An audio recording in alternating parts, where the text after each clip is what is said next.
C'est ça. Ah, est-ce que je peux parler? Est-ce que je peux parler? Nous aimons toujours attribuer à Satan nos erreurs et nos stagnations. Parce que nous refusons de regarder en nous-mêmes. Que ça fait 10 ans dans le Seigneur. Tu n'as même pas lu ta Bible de Genèse, Apocalypse. 10 ans. Est-ce que tu connais la Bible? Si on t'a arraché la Bible et on te dit de la réciter, tu auras combien de versets? Tu auras demandé, on vous donnerait. Cherchez, vous trouverez. Frappez, on vous ouvrira.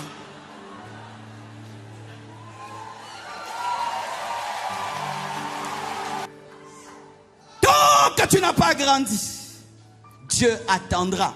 Ton ennemi n'est pas le diable, c'est Dieu. Il dit jamais ça n'arrivera. Tu n'auras pas.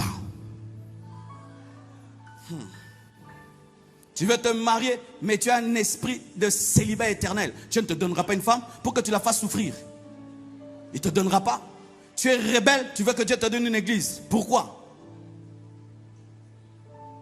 Tu ne maîtrises pas l'argent. Tu veux que Dieu t'en donne pour que ça te détruise. Tu ne sais pas te soumettre. Tu veux que Dieu te donne l'onction pour ressusciter les morts. Pour que tu deviennes Dieu et qu'on t'adore. On n'aime pas les choses amères. On n'aime pas les choses dures. Où tu viens à l'église, on te bouleverse et tu perds ta paix pour avoir la vraie paix. On n'aime pas ça. Il est en train de me troubler. Oui, je suis venu te troubler.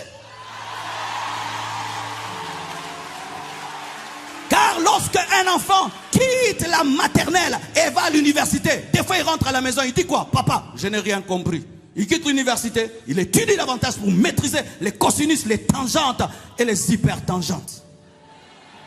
Mais quand vous voulez nous garder à des prédications, oh tu vas te marier, tu vas voyager, même les païens ils aiment ça, les bonbons, les biscuits, les chocolats, tu dois accepter le brisement, la crucifixion, tu dois accepter de te repentir, tu dois revenir à Dieu, tu dois te sanctifier, tu dois marcher dans la consécration. Et toutes ces autres choses tu les auras, car malgré que nous sommes adultes, nous mangeons des fois des chocolats.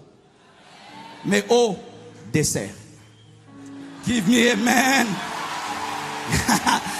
Alléluia.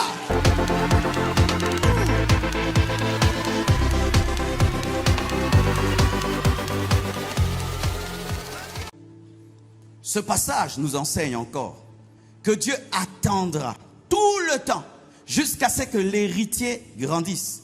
La Bible dit que tant que l'héritier est un enfant, il n'est pas différent d'un esclave.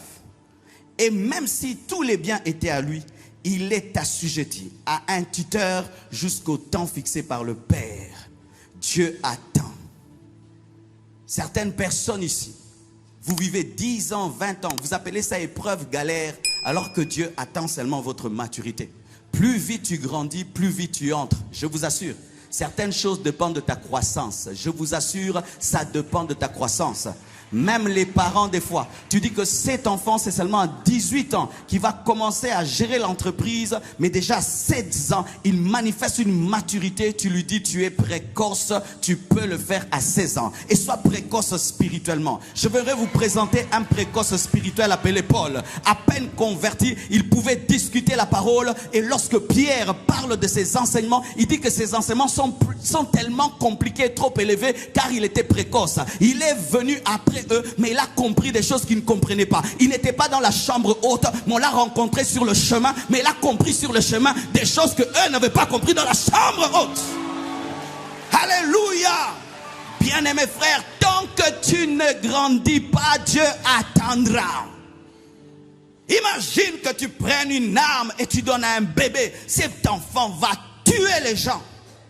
Et des fois nous prions, Seigneur donne-moi l'onction, Seigneur élève-moi. Bien-aimé, je bénis Dieu qu'il ait attendu que je comprenne pour m'élever. Un jour, je prêchais, la voix de Dieu m'a dit, Marcelo, je n'ai pas besoin de toi. J'ai dit quoi? Tu prêches la vérité, mais tu la prêches sans amour et sans sagesse. Je n'ai pas besoin de toi. Et tant que tu prêcheras la vérité sans amour et sans sagesse, je ne te lèverai pas. Pourquoi tu vas dévoiler la nudité de mon épouse? J'étais ce genre de prédicateur. Tel pasteur fait ça, je te casse. Tu fais ça, je te casse. Tu fais ça, je te casse. Comme si j'étais un journaliste. Et Dieu m'a dit, je n'ai pas besoin de ça. J'ai dit, mais je prêche la vérité. Oui, tu prêches la vérité, mais sans ma sagesse et sans mon amour. Je pensais que les sorciers du Congo me bloquaient, mais il n'y avait pas de problème de sorcellerie, il y avait un problème de maturité. Et je t'assure, arrête de lier et de délier, grandis. C'est ça. Ah, est-ce que je peux parler? Est-ce que je peux parler? Nous aimons toujours attribuer à Satan nos erreurs et nos stagnations. Parce que nous refusons de regarder en nous-mêmes. Que ça fait 10 ans dans le Seigneur. Tu n'as même pas lu ta Bible de Genèse, Apocalypse. 10 ans. Est-ce que tu connais la Bible? Si on t'a arraché la Bible et on te dit de la réciter, tu auras combien de versets? Tu auras demandé, on vous donnerait. Cherchez, vous trouverez. Frappez, on vous ouvrira.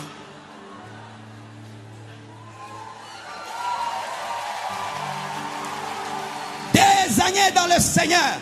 Tu n'as même pas maîtrisé la doctrine. Tu n'as même pas maîtrisé la doctrine. On te met face à un témoin de Jéhovah, tu fuis. Face à un branamiste, tu fuis. 10 ans dans le Seigneur. Mais quand quelqu'un fait 5 ans à l'université, il devient biologiste, chimiste, médecin. Mais toi, 10 ans dans le Seigneur, dans les blablabla, dans les critiques, les calomnies, les jalousies, les distractions. Et tu penses que le plan de Dieu va s'accomplir dans ta vie. J'étais mon propre problème. Il n'y avait pas de démon, c'était moi. C'était moi. Je voulais avoir une arme, pas pour protéger l'église, mais pour détruire l'église. Et Dieu ne m'a pas donné. Rarement nous admettons cela, que je suis un enfant. Rarement, tout le monde dit, je suis grand, j'ai grandi. Et j'ai grandi, c'est quoi? J'ai une responsabilité à l'église. Non? Bien aimé, tu peux avoir une responsabilité à l'église par ton hypocrisie. Oh oui. Tu peux l'avoir par ton hypocrisie, par ta patience et ta diplomatie. Nous sommes des hommes, nous les pasteurs, nous ne maîtrisons pas tout. Je dis la vérité, je ne maîtrise pas toute l'église Compassion. Des fois ça m'échappe. Et vous glissez là et tu te retrouves à côté de l'homme de Dieu. On dit que tu as grandi. Bien aimé, il est possible d'être Nicodème sans être né de nouveau. Il est possible d'être docteur de la loi, tu n'es pas né de nouveau. Il est possible d'être chef des Juifs, mais tu n'as pas connu le premier pas dans le royaume. Tant que tu n'as pas grandi, Dieu attendra. Ton ennemi n'est pas le diable, c'est Dieu. Il dit jamais ça n'arrivera. Tu n'auras pas. Tu veux te marier, mais tu as un esprit de célibat éternel. Dieu ne te donnera pas une femme pour que tu la fasses souffrir. Il ne te donnera pas. Tu es rebelle, tu veux que Dieu te donne une église. Pourquoi? Tu ne maîtrises pas l'argent. Tu veux que Dieu t'en donne pour que ça te détruise. Tu ne sais pas te soumettre, tu veux que Dieu te donne l'onction pour ressusciter les morts. Pour que tu deviennes Dieu et qu'on t'adore.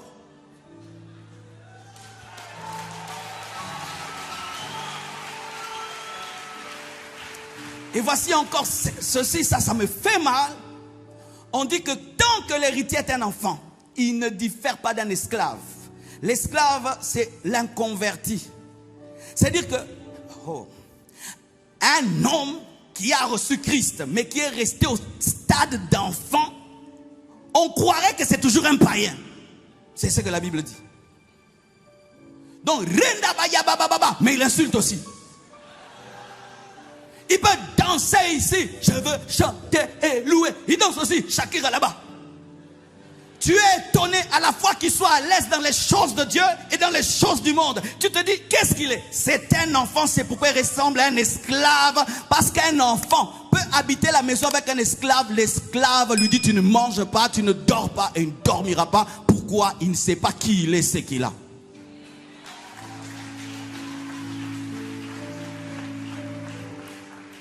C'est pourquoi tu remarques quand tu dis que tu es chrétien, les gens te posent la question. Tu es chrétien? C'est parce que tu ressembles à un païen.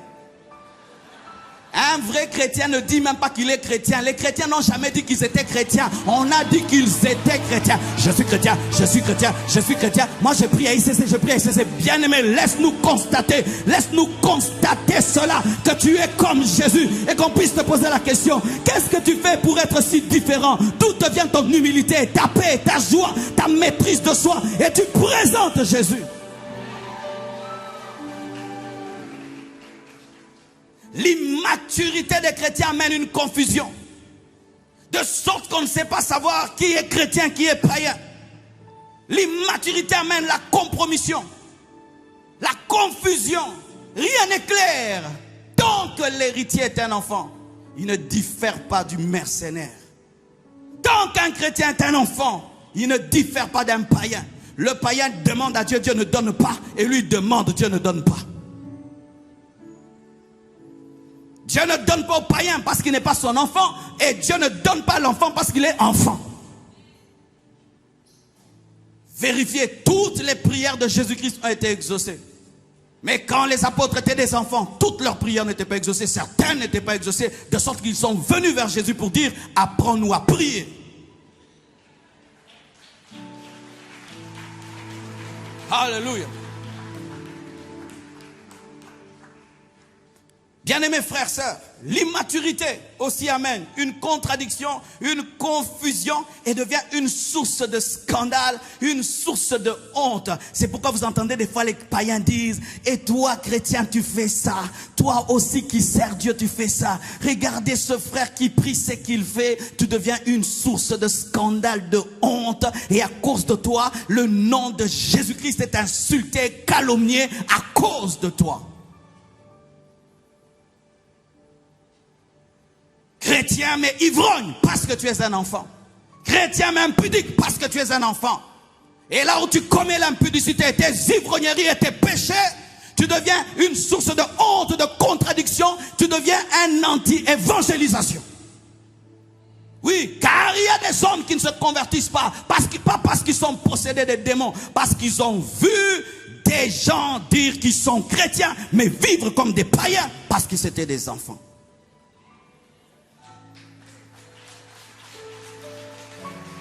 Le monde est déçu. Pourquoi?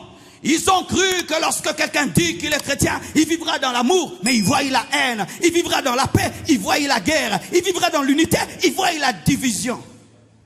Les problèmes même que l'Église a aujourd'hui, c'est un problème de maturité. De maturité. Nos églises sont devenues des crèches, des nurseries. Et vous savez, dans les nurseries, on aime beaucoup les choses sucrées. Un peu de chocolat, un peu de biscuit. C'est pourquoi vous voyez beaucoup de gens aiment des messages qui les flattent. Un peu de chocolat, un peu de biscuit. Et on devient diabétique, on a des caries dentaires spirituelles. Ah, Dieu va te bénir, Dieu va te bénir, Dieu va te bénir, Dieu va te bénir. Même si tu pêches, Dieu est avec toi, Dieu est avec toi. Un peu de chocolat, un peu de bonbons, et un peu de biscuit, un peu. Une nurserie. On n'aime pas les choses amères. On n'aime pas les choses dures. Où tu viens à l'église, on te bouleverse et tu perds ta paix pour avoir la vraie paix. On n'aime pas ça. Il est en train de me troubler. Oui, je suis venu te troubler. Car lorsque un enfant quitte la maternelle et va à l'université, des fois il rentre à la maison, il dit quoi? Papa, je n'ai rien compris. Il quitte l'université, il étudie davantage pour maîtriser les cosinus, les tangentes et les hypertangentes. Mais quand vous voulez nous garder à des prédications, oh tu vas te marier, tu vas voyager, même les païens ils aiment ça, les bonbons, les biscuits, les chocolats, tu dois accepter le brisement, la crucifixion, tu dois accepter de te repentir, tu dois revenir à Dieu, tu dois te sanctifier, tu dois marcher dans la consécration. Et toutes ces autres choses tu les auras, car malgré que nous sommes adultes, nous mangeons des fois des chocolats. Mais au dessert. Give me amen. Alléluia. Lorsque le chocolat devient ton plat principal, tu es diabétique et tu deviens obèse et tu as la carie dentaire. Mais quand tu le prends au dessert, il n'y a pas de problème. J'aime la sainteté, mais j'aime aussi la bénédiction. Alléluia. Au dessert, au dessert, au dessert, au dessert. Mais mon plat principal, c'est la sainteté, c'est la consécration, c'est la vie de prière, c'est le brisement. Sinon, c'est la maternelle. La maternelle. Et vous faites de nous des prédicateurs de la maternelle. Si on va maintenant là où il y a les enfants, vérifiez. On leur donne des choses sucrées. Vrai ou faux? Je ne suis pas prophète, mais je sais qu'il y a du sucre quelque part là où il y a des enfants. Ici, vous prenez quelque chose, rien. Tu as grandi. Alléluia. Bien-aimés frères et sœurs, il y a dans la Bible un passage très édifiant à ce sujet. Si vous lisez dans Luc 15, versets 11 à 32, la Bible dit, un homme avait 2 fils. Au départ, 2 fils. L'un demande au père de lui donner son héritage et le père distribue aux 2. L'un reste avec cet héritage à la maison et l'autre s'en va. Il se livre à la prostitution et il dilapide les biens de son père jusqu'à travailler auprès d'un homme pour prendre soin de ses troupes, de ses pourceaux. Rentrant lui-même, il va vers le père et il dit une chose: je ne suis pas digne d'être appelé ton fils, mais traite-moi comme l'un de tes mercenaires. Vous savez pourquoi? Parce qu'il s'était comporté comme un mercenaire. C'était un enfant. On l'a appelé fils, mais son comportement révélait que c'était un enfant. La Bible commence parlant des fils. Mais le fils lui-même s'appelle mercenaire. Pourquoi? Comme il était enfant, il n'a pas su gérer les biens de son père. Il dit, je me suis comporté comme un mercenaire, traite-moi comme un mercenaire. Pourquoi? Un enfant est comme un mercenaire. Et quand il rentre à la maison, le fils qui est resté à la maison, on aurait dû croire qu'il est mature. Ah, lui au moins il est resté à la maison. Mais quand son frère rentre repentant et que son père est heureux, il se plaint, il dit, pourquoi moi qui suis resté là, tu n'as jamais fait de telle fête pour moi et mes amis? Le père, maintenant, au verset 31, lui dit, mon enfant. Luc 15, verset 11, commence au verset 11 avec des 2 fils, mais finit avec un mercenaire et un enfant. Parce que les 2 étaient des enfants appelés fils.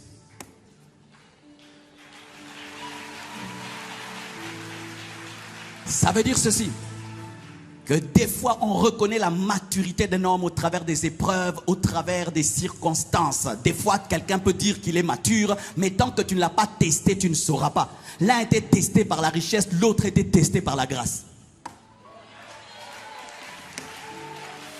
L'un testé par la richesse s'est livré à la prostitution. Mais l'autre, le problème, ce n'était pas la prostitution. Son problème, c'était un mauvais cœur. Il n'avait pas le cœur du père. Lorsque le père pardonne, lui ne pardonnait pas. C'était un enfant. Écoutez ceci. Écoutez ceci. Être mature spirituellement n'est pas toujours dans la sainteté, mais aussi dans la grâce. Un homme mature, quand Dieu pardonne, il pardonne. Quand Dieu restaure, lui aussi restaure. Il n'est pas dur là où Dieu est tendre. Il fonctionne avec le cœur de Dieu. C'est pourquoi lorsque Dieu a dit à Moïse, par le rocher, il a frappé. Dieu lui dit, tu n'entres pas. Pourquoi? Je veux pardonner, mais toi tu veux frapper. Tu n'entres pas. Tu ne révèles plus mon cœur. Le fils aîné ne connaissait pas le cœur de son père, mais il était dans la maison du père. Ce sont ces chrétiens qui, entre guillemets, paraissent être saints, toujours à l'église, priant, jeûnant, mais avec des mauvais cœurs, des bébés spirituels. Il n'est pas dans l'impudicité, il n'est pas dans la drogue, il n'est pas dans toutes ces choses, mais il a un mauvais cœur. Lorsqu'un frère a abandonné Dieu, revient vers Dieu, se répand, lui, il est toujours là pour rappeler ses péchés comme s'il était vice-Dieu.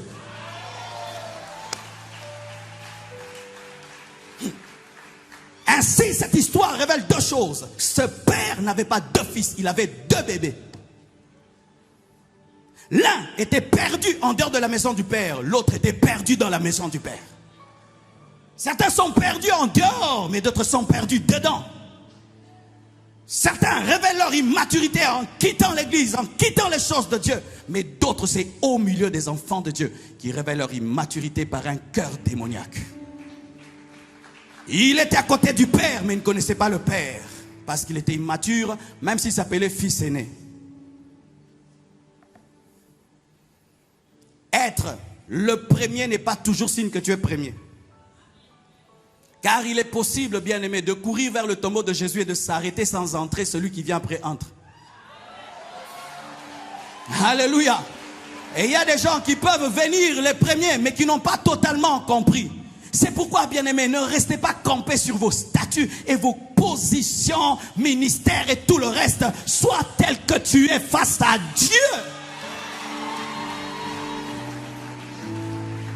Sois tel que tu es face à Dieu. Et encore un autre. Noé. Noé avait 3 fils. Sem, Cham et Japheth. le cadet Cham, va voir son père et il le trouve nu. Et ce bébé qu'il était commence à dire à tout le monde, j'ai vu papa ivre et il s'est dénudé dans la tente. Au lieu de couvrir son père, il vient, il va en parler. Mais ses grands frères qui étaient matures, Sem et Japheth, placent un manteau sur leurs épaules, viennent à reculons et le jettent sur leur père. Lorsque le père se réveille, on lui raconte, car sache que même si Noé est ivre, il a toujours l'autorité de te maudire. L'ivresse de Noé n'enlève pas son pouvoir de maudire. Quand il sort de la nudité, on lui dit, il maudit Cham et Cham est maudit. L'immaturité amène la malédiction. Quand tu es immature dans l'église, tu es comme quelqu'un qui travaille à côté de l'électricité sans isolant. Les immatures dans l'église attrapent des malédictions. Les immatures dans les choses de Dieu, au lieu d'être bénis, sont maudits. Parce qu'ils n'ont pas la connaissance de l'autorité. Parce qu'aussi être mature, c'est respecter l'autorité. Ce n'est pas parce qu'un homme de Dieu te fait rire qu'il est ton ami. Donne-moi la main. Français, francophone, francophone. Ce n'est pas parce qu'un homme de Dieu te fait rire qu'il est ton ami. Et ce n'est pas parce que je suis court que je suis ton ami.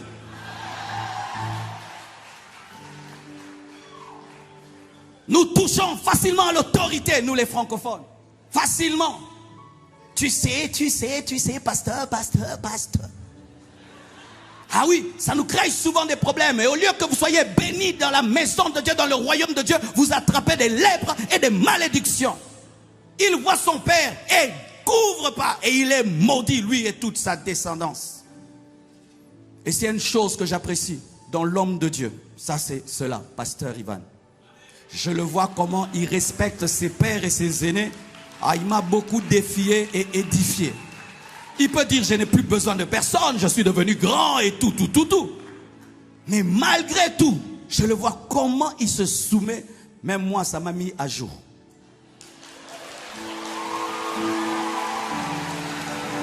Les immatures, c'est j'ai l'onction, je ne respecte personne. J'ai l'onction, moi je ne crains personne. J'ai la parole, oui. Nous pouvons tous avoir reçu le Saint-Esprit le jour de la Pentecôte. C'est seulement Pierre qui prêche. Même si tu as le feu, tu ne prêches pas. C'est Pierre qui était désigné pour prêcher. La maturité spirituelle se révèle aussi dans le respect de l'autorité. De l'autorité. Dans la loyauté. Sem, Japheth, loyaux, ils couvrent la nudité. Et ils avaient aussi toutes les raisons pour dire, voilà un papa ivrogne, voilà un papa pécheur. Souvent les immatures trouvent l'occasion de se révéler dans les défauts comme s'ils n'en avaient pas.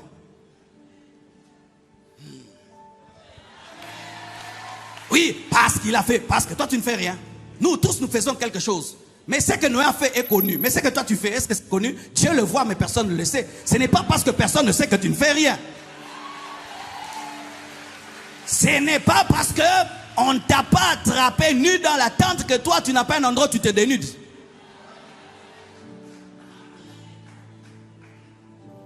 Et il est maudit. Église, nous devons grandir. Dis à ton voisin, nous devons grandir. Nous devons grandir parce que Jésus-Christ n'est pas un pédophile. Il n'épousera pas une femme immature. Et tant que l'église sera immature, Jésus ne va pas revenir. L'une des choses qui empêche l'enlèvement de l'église, c'est l'immaturité de l'église qui risque de transformer Jésus-Christ en pédophile. Épouse une fille de 12 ans, tu vas voir les choses. Ose l'épouser. Elle va fuir. 2. Elle va te préparer des biscuits et des chocolats. 4. Elle rentrera à 23h parce qu'elle joue avec l'ami du coin.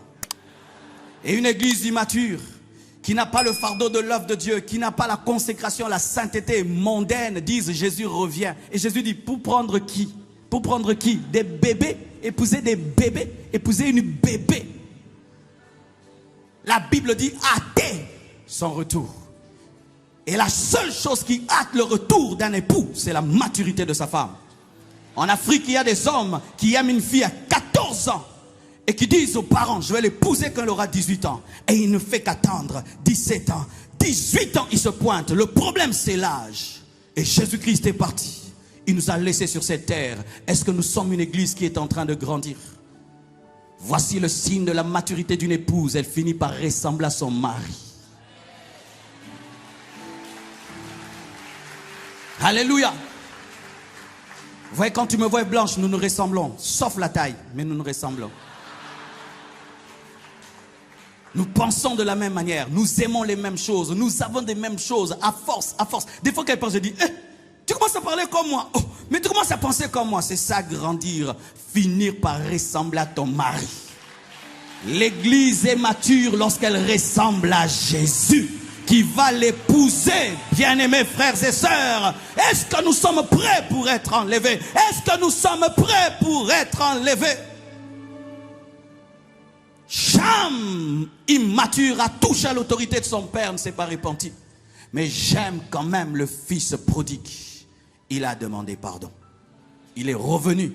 Il a dit, je me suis comporté comme un esclave. Traite-moi comme un esclave. Mais le Père l'a restauré par sa grâce. Toi aussi, tu peux dire ainsi. Seigneur, j'étais immature. J'ai fait tellement de choses. J'ai amené la honte sur ton église. J'ai amené des problèmes dans ton église. J'ai empêché même au plan que tu avais dans le monde au travers de moi de s'accomplir. Pardonne-moi. Et je t'assure que si tu te répands, Dieu va rapidement agir avec toi. Car la Bible nous dit que la création tout entière attend avec un ardent désir la révélation des fils de Dieu. La France attend ta révélation. Le Congo attend ta révélation. L'Amérique attend ta révélation. L'humanité attend ta révélation. L'humanité est en train de prier. Seigneur, fais-le grandir pour que nous soyons restaurés. Cette parole, dans son sens propre, s'attache au millénium. Car la terre subit des volcans, des séismes, parce que l'homme a péché. Elle a été entraînée dans la chute avec Adam. Et la création sait que le jour qu'Adam sera restauré en Christ, elle aussi sera restaurée et deviendra un paradis. Les arbres le savent. L'eau le sait. Le vent le sait. Le soleil le sait. La création tout entière sait que sa restauration est conjointement liée à la restauration de l'homme. Si, bien aimé, notre restauration peut amener la restauration du soleil, la restauration de la terre qui devient un paradis, à combien plus forte raison notre restauration présente n'influencera-t-elle pas nos familles, nos églises, nos nations? Le monde a besoin de voir des chrétiens matures. Il est député mais il craint Dieu. Il est riche mais il craint Dieu. Il est fidèle à son épouse. Il est loin du Saint-Esprit, mais il est humble. Dieu l'utilise dans les signes, des prodiges et des miracles, mais il est simple comme un enfant. Le monde veut voir au travers de nous Jésus. Le monde a soif. Le monde a soif. C'est pourquoi ils accourent derrière des gourous. Ils vont derrière des faux dieux, parce qu'ils ont soif de voir dans des hommes Dieu. Alléluia. Tu peux te fixer ce rêve et ce défi. Je veux que le monde voie au travers de moi Dieu. Je veux ressembler à mon époux céleste. Je vais être prêt pour être enlevé. Par ma marche, par mon caractère, bien-aimé. Et pour terminer, voici souvent un problème qu'il y a dans l'église au sujet de la maturité. Certaines personnes pensent que la maturité est liée aux dons spirituels. S'il prophétise, il est mature. S'il donne des paroles de connaissance, il est mature. S'il fait marcher des paralytiques, il est mature. Les dons spirituels ne sont pas le fruit de l'esprit. Le fruit de l'esprit, c'est la maturité. Mais le don, ce sont les capacités que Dieu te prête. Il est possible d'ouvrir les yeux de l'aveugle et être un orgueilleux. Il est possible de faire entendre le sourd, mais d'être un impudique. C'est pourquoi nous sommes étonnés de voir des fois des hommes qui font des miracles, mais être dans des scandales. Tu te dis, comment lui qui est aussi mature? Non, il est aussi utilisé. Est-ce que ce micro connaît la parole? Mais il dit des choses. Mais est-ce qu'il connaît la parole? C'est un instrument. Faites attention lorsque Dieu vous utilise sans tenir compte de vous. Tu n'es pas différent de l'ânesse de Balaam qui a prophétisé sans avoir le Saint-Esprit. Alléluia. Faites attention à cela. Je prie, les malades sont guéris. Je prêche et ceci, cela. Tout cela n'est pas souvent le signe de la maturité. La maturité, c'est le fruit du Saint-Esprit. La douceur, la foi, la bénignité, la tempérance. Ces choses aussi simples, mais c'est ça qui révèle la maturité. Sur autour du vêtement du souverain sacrificateur, il y avait des clochettes et des grenades. Les clochettes qui révèlent les dons, les grenades qui révèlent les fruits. Et les grenades avaient plus de valeur que des clochettes, pesaient plus que les clochettes, révélant des gens que le caractère est plus important que les dons spirituels. Entre un homme qui a le caractère de Jésus et un homme qui est utilisé par Jésus, je préfère celui qui a le caractère de Jésus. Le ministère n'est pas un signe de maturité. Les dons spirituels ne sont pas des signes de maturité. Parler en d'autres langues n'est pas un signe de maturité. Mais pardonner, oublier, là tu es mature. Aimer tes ennemis, là tu es mature. Alléluia. Accepter d'être brisé, là tu es mature. Mourir à toi-même, là tu es mature. Avoir une vie disciplinée, là tu es mature. Accepter l'épreuve avec joie, là tu es mature. C'est pourquoi au ciel nous serons étonnés par une chose. Ceux qui ne seront pas très près de Christ et ceux qui seront près de lui. Ce sera ce frère-là qui lavait les toilettes à la droite de Jésus. Le frère qui passait ici, loin. Parce que lui, il lavait les toilettes, mais il avait la nature. Je vous assure, les plus grands au milieu de nous, nous ne les connaissons pas. Nous ne les connaissons pas, nous ne les connaissons pas. Peut-être c'est un pasteur qui est dans la forêt équatoriale en train de prêcher à des pygmées là-bas, qui est le plus grand serviteur de Dieu.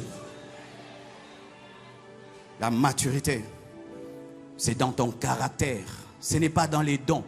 C'est pourquoi, frère, sœur, je te donne un secret. Et Paul le dit, aspirez aux dons spirituels. Mais je vais vous présenter la voie la meilleure. L'amour n'est pas. L'amour n'est pas. Tu veux guérir les malades, aie compassion des malades. Tu veux devenir une source de bénédiction, aie le fardeau des autres. Commence à opérer dans le fruit et le fruit va attirer les clochettes. Commence à opérer dans le fruit, commence à opérer dans la nature et la nature va te donner les capacités. Et Dieu n'aura pas peur d'un tel homme, car l'homme qui a le fruit de l'esprit et les dons spirituels donne à Dieu la paix. Il est comme Christ. Christ pouvait dire, Père, pardonne-leur, car ils ne savent pas ce qu'ils font. Mais il peut aussi dire à Lazare, sors. Il peut à la fois marcher sur l'eau, mais il peut aussi laisser Jean dormir sur sa poitrine. Il peut dormir et parler à la tempête, mais peut aussi pardonner, même à Barabbas. C'est ça Jésus. Jésus n'est pas que miracle, il est aussi amour. Il n'est pas que amour, il est aussi miracle. C'est dans cet équilibre que nous trouvons la maturité. Que Dieu vous bénisse abondamment.